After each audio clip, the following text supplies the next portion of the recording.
सावित्री का सत्यवान को सहारा दे आश्रम पर लाना।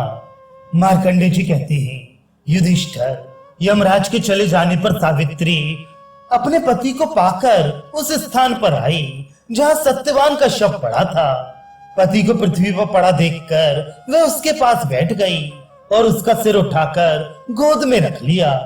थोड़ी ही देर में सत्यवान के शरीर में चेतना आ गई और वह सावित्री की ओर बार बार प्रेम पूर्वक देखता हुआ इस प्रकार बातें करने लगा मानो बहुत दिनों के प्रवास के बाद लौटा हो। वह बोला, मैं बड़ी देर तक सोता रहा, तुमने जगाया क्यों नहीं?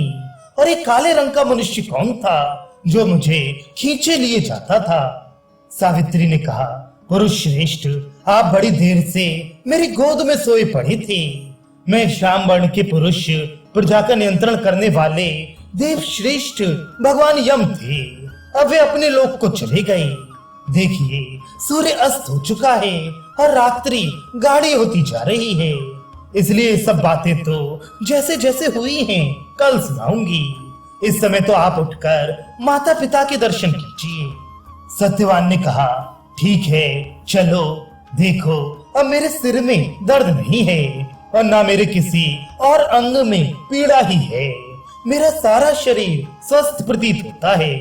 मैं चाहता हूँ तुम्हारी कृपा से शीघ्र ही अपने वृद्ध माता पिता के दर्शन करूं। प्रिय, मैं किसी दिन भी देर करके आश्रम में नहीं जाता था।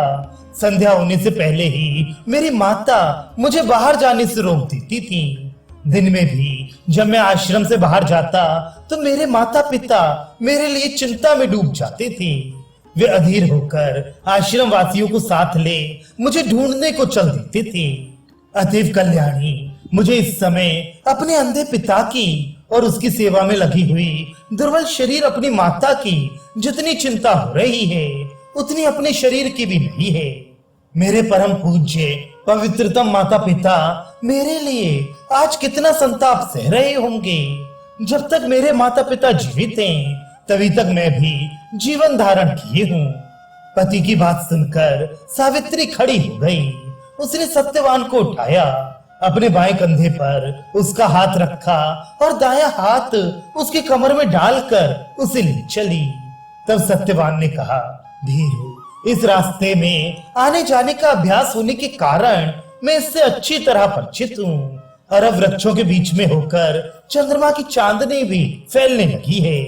हम कल जिस रास्ते पर फल बीन रहे थे वही आ गया है, इसलिए अब सीधे इसी मार्ग से चलो।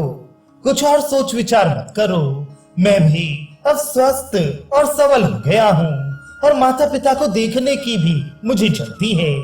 ऐसा कहकर मैं जल्दी जल्दी आश्रम की ओर चलने लगा।